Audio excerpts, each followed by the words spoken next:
Olá, conectados, tudo bem? Hoje nós vamos falar sobre igreja, hospital ou tribunal. Então solta a vinheta aí que daqui a pouco a gente volta.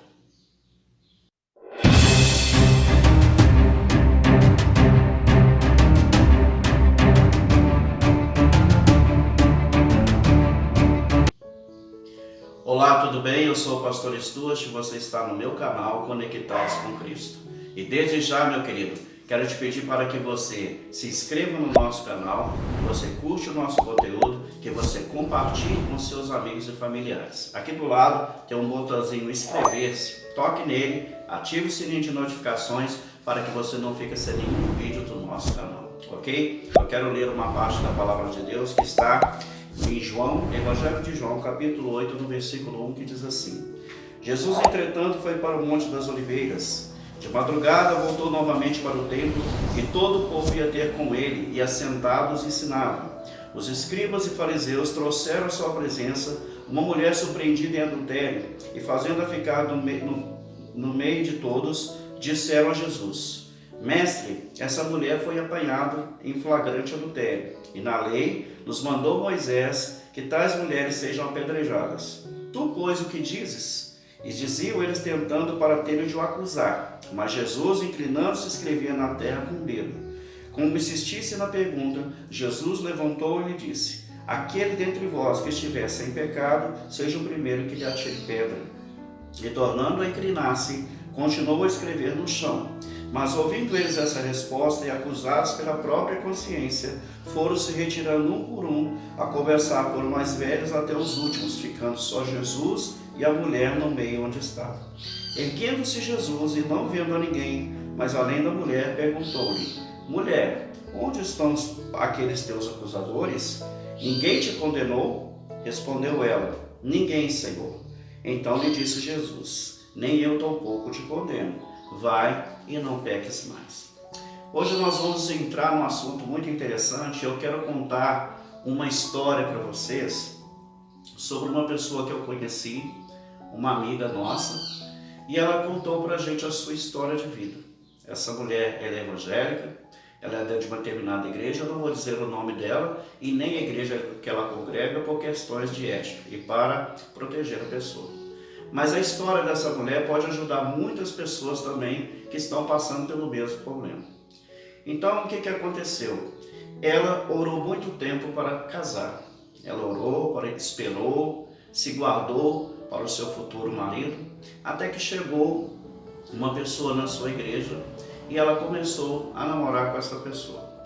E desde o namoro ela começou a ver que aquele homem não lhe dava carinho, e também todas as investidas que ela fazia para que obtivesse algum carinho dele, ele a rejeitava. Mas ela achava que era porque ele era um homem separado, um homem santo, né? Então ela não desconfiou de nada. Então ela se casou e achou que Deus estava ali fazendo o sonho dela se realizar.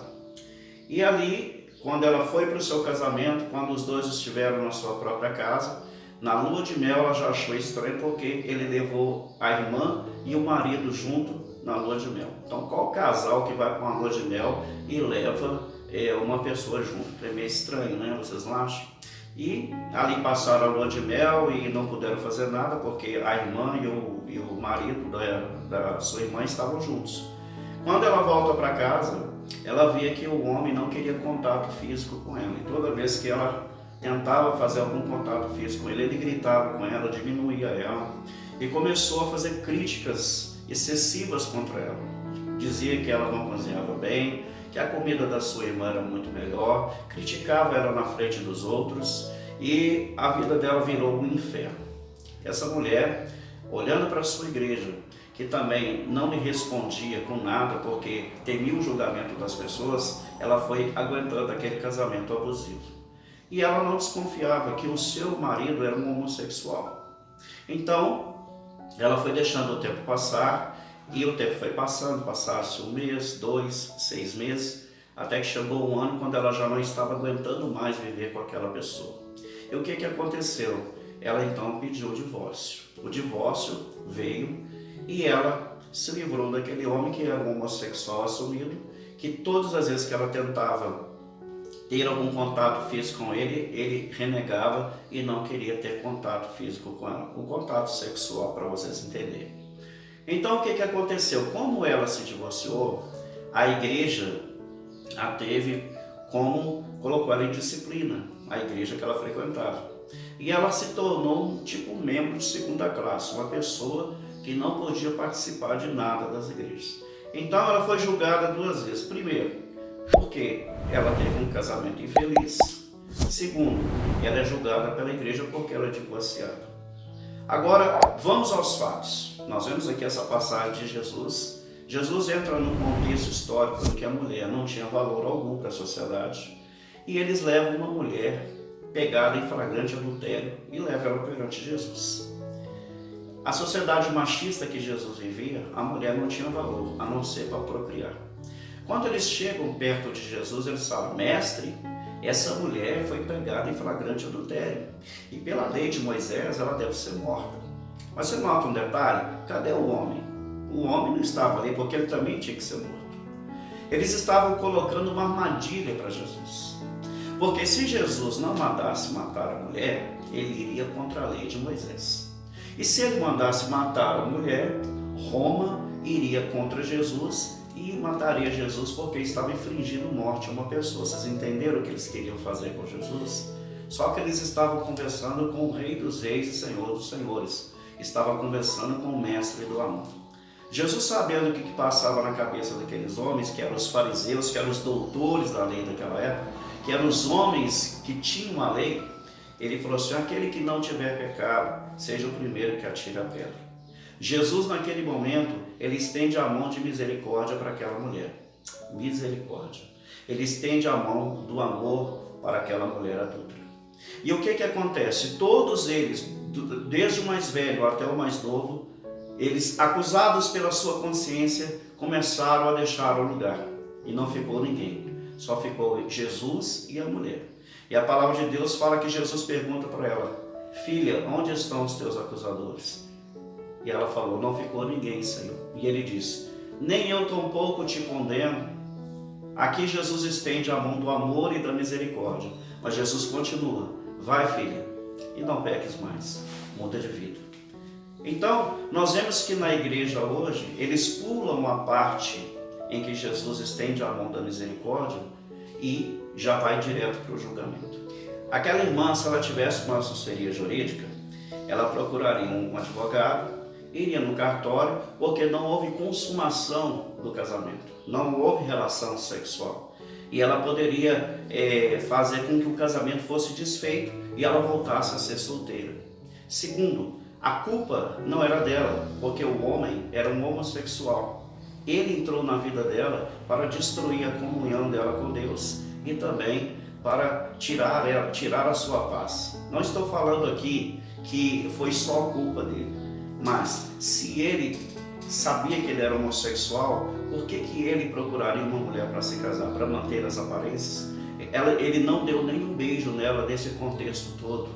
Então, nós vemos aqui que a igreja, além de punir essa mulher com a disciplina constante em que ela se torna um membro de segunda classe, em que não ouviram ao lado dela, e ela chorando, ela disse para minha esposa: olha, eu não posso fazer nada na igreja, sendo que ela não teve culpa. Aqui Jesus nos ensina, ele fala: nem eu te condeno. Porque Jesus aqui no contexto, ele está tirando o peso da culpa da mulher. Ele não tira a responsabilidade, porque Jesus fala com ela: vai e muda de vida, vai e não peques mais. Mas no caso dessa mulher, dessa história que eu estou contando para você, a igreja se tornou um tribunal e não um lugar de cura. E não um lugar em que o membro ele pode voltar a ser uma pessoa normal, a ter comunhão com Deus como ele tinha antes. Por quê? Porque todos nós pecamos e todos nós carecemos da glória de Deus. E a palavra de Deus fala o quê? Que a graça foi concedida a cada um visando o fim proveitoso. Porque todos nós pecamos. Jesus andava com os pecadores e Jesus falou: eu não vim para aqueles que estão sãos, eu vim para aqueles que precisam de médicos. Eles afastaram essa irmã da sua comunhão com Deus, alegando que ela era uma pecadora. Então nós precisamos entender que Deus, a sua essência é amor. Deus nos ama e precisamos mais de uma igreja que seja um hospital e não seja um lugar de julgamento. Nós precisamos entender que Deus, Ele é um Deus que ama, Ele é um Deus que perdoa. Devemos ter a disciplina? Sim. Devemos ter a correção quando há o pecado? Sim. Mas também devemos estender o amor para que a ovelha se levante. Eu estou contando essa história para você porque existem várias pessoas que passaram por essa situação e nunca mais conseguiram se levantar. Então vamos estender a mão de misericórdia, vamos estender a mão do amor para que essas pessoas voltem a ter comunhão com o Senhor. Amém? Se você gostou desse vídeo, querido, que você possa curtir, compartilhar, se inscrever no nosso canal. E se você ainda não é inscrito, tem um botãozinho inscrever-se aqui, você toca nele, ativa o sininho de notificações para não ficar sem nenhum vídeo nosso. Um abraço do canal Conectados com Cristo e até o próximo vídeo.